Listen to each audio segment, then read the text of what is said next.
Hello, everyone. Deli is back with the third podcast. First one did pretty well. The second one did pretty well. I don't know what considering pretty well, but it existed. So we're back with the third one, of course. Let me check how many views the second one got. The first one got. We can check this because we have time. So in one of the future episodes, we're gonna have King on. He's gonna be second person, but we don't have him today. So I thought I'd go back. So we got 9 views on the second one and 21 on the first one. Nice. That's pretty good for me at least. I don't have any views, so that's cool. Yeah. So guess what we have today? As you can tell by the title, let me get to my list because we have the top 10 most biased trades ever in Deli history. Not biased, but most top 10 lopsided trades of all time.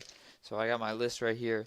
And I got 1, 2, 3, 4, 5, 6, 7, 8, 9, 10 options here. So first I want to do an honorable mention. I have two honorable mentions here. I'll get them out of the way now. So I give an honorable mention to, of course, the recent trade of Saquon Barkley for a fifth. It's a steal. It's a 21-year-old running back, 80 overall for a fifth that might not even end up existing. That's a steal and a half. But Saquon wanted out. Eagles aren't that good at trading, so two and two goes together, and now he's out. And he's going to a great young team that has a full roster. The other one, honorable mention, is Chester Abuse was traded to the Golden Knights in return for a Snickers bar. And I think you can't give up a Snickers bar for that little value. I would have just kept the Snickers bar because Chester Abuse was pretty bad. I would have just kept the Snickers bar. At least you get some satisfaction out of it and some progress. Chester Abuse, you just got absolutely nothing. So let's get right on to the top 10. And of course, first, or not of course, but first we have a recent trade actually. There's not many recent trades on here. I try to go back for most of them because it's easy to see how they played out. There are, I would say, two recent-ish trades here. Um, this is one of them, and it's Sam Everdeen and a second for Josh Witt. So this is a recent trade that happened during the course of last season. The Missions received Josh Witt, and the Sandstorms received Sam Everdeen and a second. Everdeen, of course, a two-time All-Pro in the past 2 seasons. Josh Witt just hasn't been the same since his Copperhead days. He's struggled to get back to form, and his owner deleted his account, so he kind of been bad since then. So, yeah, and not only that, they also got a second with him, and that's pretty valuable. I didn't check what the picks were for all these trades, but it's still a second, so that's solid value, and Everdeen is already developed into a much better player than Witt ever was. And Witt was really good, don't get me wrong, but Everdeen is a special player. He's a two-way guy, can play the defensive line, play the offensive line, good stamina, it's one of his strengths. So yeah, Sam Everdeen, really good player, having a really good career, and he's still young, younger than Josh Witt, has a nice future ahead of him. Um, the not in number 9, we got Eric Alberts for a second round pick. Um, this happened in year one. The Venom received the second for Eric Alberts, and this is a really bad trade because you gave up a franchise left tackle to a team that was in need of an offensive line. The Cotton Pickers, one of the key reasons why Cotton Pickers have been able to go 4 championships total. Eric Alberts, key guy on the offensive line. He had a little bump in the road in the middle of his career, but he's regained back to the form he was early on, and he's killing it. He locked down Jack Griffin in the Super Bowl, of course, and he's had another fantastic season this year, going on 27 years of age. So that's number 9. Number 8, we have a trade that was pretty long ago that many of you might not even know happened because it was a really low key trade, and I didn't even know this one happened. When I look back, I'm like, they didn't draft him, and this is Boberto Wong for a fourth round pick. In which case, the Monarchs received Boberto Wong from the Venom for a fourth round pick. Now, Boberto Wong is one of the league all-time interceptions leader, and this one would definitely be higher if Boberto Wong was a Monarch for life. But he did leave when the Monarchs ran out of salary cap. He went to the Waves for a few seasons. He's back. He's actually leading the league in interceptions right now. He had an interception each of his first 4 games. And Boberto Wong, insane player, great ball hawk, has some coverage problems as a whole, but does get a lot of interceptions, makes big plays. He's a playmaker. So for a fourth round pick, that's unfair.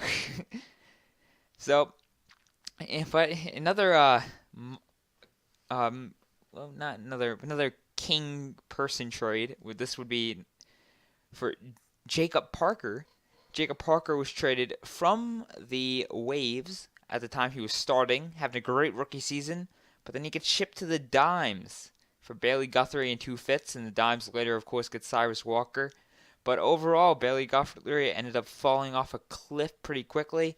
The 2 fifths are nothing in value, basically. So this was basically Parker for Guthrie, and Parker is a way better player, already having a way better year. And Parker, as the Waves go, he was on pace to do special things, but he ended up going to a system with 3 starting caliber running backs, all young, full of potential with, of course, him, Cyrus Walker, and DeAndre Fox. So they had trouble getting them all carries.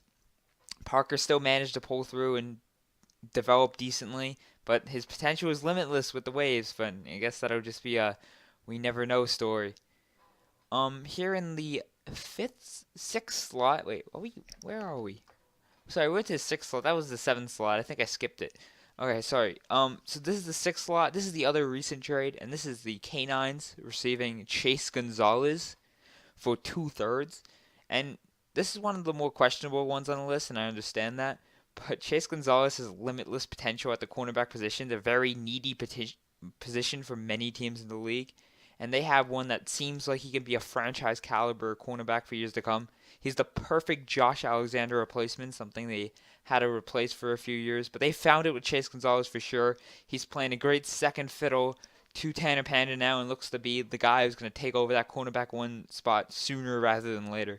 An absolute ball hawk, lockdown coverage. Quarterbacks are scared of him. And for 2 thirds, that's an absolute steal. Chiefs had a really good draft class when they got Gonzalez, a great draft class when they got Griffin. They have so many stud defensive players they drafted, and they just let them all go in different ways. So it's a shame to see what the Chiefs have come to. They're 0-6 this week, playing the 0-6 Eagles in Philly. They're going to go fight for their first win of the season on the road. But it's a really what they could have been story if they got to keep all their pieces together. This was a really good team, a good-looking team. And Travis Berger could have been the completion to it if they just kept all their pieces together. They got Trenton Barrett this year. He's been a monster. Man, the Chiefs' defense could have been sick, but they traded him for 2 thirds to the Canines, which, again, is just unfair. Looking back at some of these trades, my God. So here in the fifth slot, this is when we got to the real superstars. Like, these top 5, they're different from everyone else. And this is Jackson Shelby III for a future first and third. So you might be saying, hey, they got a first, they got a third. That's pretty solid value, right? Well, nothing really is solid value for a guy who was under contract for a lot more years that ends up becoming a 96. One of the most potential-filled players in the league. He's killing it to this day. One of the top cornerbacks in the league. Consistent beast. If he got bigger contracts, he'd probably be a 99, but he took a few cheaper deals along the way. Less money than he was worth.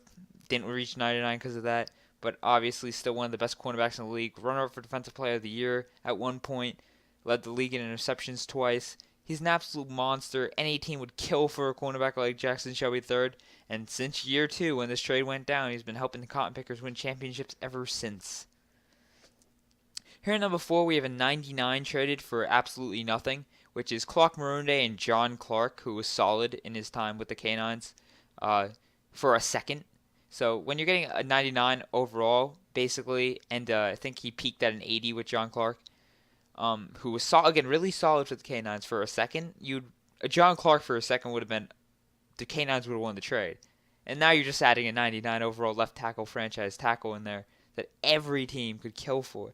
No team has any offensive line even close to Clark Morunde. There are some getting there, but at the moment there are just none that are comparable to Clark Morunde. An absolute game changer, probably the most underrated player in the league. He evolves that team's offensive line, run game, just single-handedly will be able to take over games as an offensive lineman. He allows for his mediocre quarterbacks to put up much better numbers than they can, give them that extra sign, always know that they have their blind side protected. He has a history of struggling against his rival Xander Kane, But there have been some times that he's won the battle, and when he wins the battle, it results in a Super Bowl for the Canines most of the time. So Miranda, a huge piece, one of the most underrated players in league history, traded for a second along with John Clark. Not even that bad. Number 3 on the list, the Canines again, but they're on the wrong side of this one. This is the one we all knew was coming. Carson Rogers and a first-round pick for Ricky Martello and a third. The what could have been Ricky Martello, Phil Swift combo cut short. We see here Ricky Martello and a third-round pick trade for Carson Rogers in first. Yeah, you got a first, but you lose Ricky Martello, 98 overall receiver now. Absolute animal. Carson Rogers, I don't think he's peaked over 71 overall. He spent most of his time on the bench as a bench warmer. Don't think he's ever topped 10 catches before last season. Just not a good player, not a good trade. A really tough break for the Canines, who otherwise have been almost flawless in making trades throughout their entire career. But this one is really key and is always going to come back to bite them, being that they've lost plenty of Super Bowls because of Ricky Martello and because of this trade. So it's definitely a killer for the Canines, an organization that's been almost perfect in making moves. So here we go to the number 2 spot. Maybe more of an underrated one, but it's got to be here because quarterbacks are so important. The Monarchs guard Malcolm Leonard Jr. for only a first, 4th, and 5th. And you might be thinking, yeah, the first was like 5th overall-ish. It was 4th overall. So, and they ended up taking Jordan Harrison with this pick, which they flopped for Drew Pierce. But Malcolm Leonard Jr. is different. 2-time MVP, clear front runner at the moment, at least, for winning it this year. He's been a game changer. Without Malcolm Leonard Jr., the Monarchs are not where they are right now. No matter who they got, Malcolm Leonard Jr. has been the face of that franchise going forward, and he will be until he retires. And I think it's safe to say that there's no way Malcolm Leonard Jr. will not be the starting quarterback, or at least on the roster of the Monarchs until he retires. He's their guy. He's the captain of the team, the leader, and the Venom really should have just held on to him. They could have had what the Monarchs have, a team destined for greatness all the time, but they chose to go with Drew Pierce, which looked good at the time. It might have been actually good for him, but again, this is just not enough value for Malcolm Leonard Jr., a guy who had 300 passing yards and 300 rushing yards in a single game in his rookie season before they ended up making this trade. So, yeah, he's different. He almost won MVP on a team with 1 win. That's how good he was. But on to number 1. I hinted at last. This is the Drew Pierce trade. And yeah, he didn't spend. I had tough putting this one as the first one because Drew Pierce only spent a few seasons with the Venom. But it's just too bad of a trade to not include.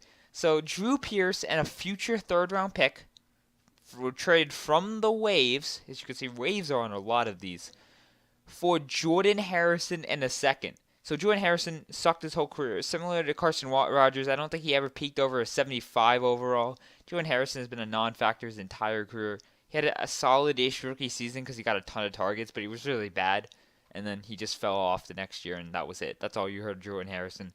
He's still in the league. Don't even know what team he's on. I think he's on the Mad Dogs. The Mad Dogs have like 7 receivers.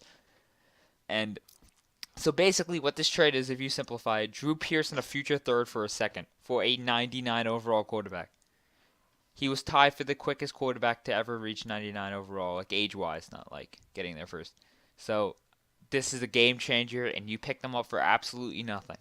So it makes up for trading Malcolm Leonard Jr. away, I guess. They should have kept on to him, but then one of the new owners swapped him to the waves for a lot of picks. That wasn't actually that bad because I saw that one. I'm like, you'd think this one would be kind of bad, but no, they got good, solid value for him, which is interesting. So yep, this is my top 10 most lopsided trades of all time. I hope you guys enjoyed. I think this was a pretty interesting video to make, pretty fun video to make. So I hope you guys like it. Thanks for watching. If you want to be a guest star on the Deli podcast, feel free to DM me. Make sure you join the Discord. DM me there. Any way you can contact me. Happy to have you on the show. I think it'll make it more interesting, spice some things up, get different opinions from different people, talk about different things because of the different experiences people have had in the league. So I hope you guys enjoyed. Thanks for watching, and Deli out.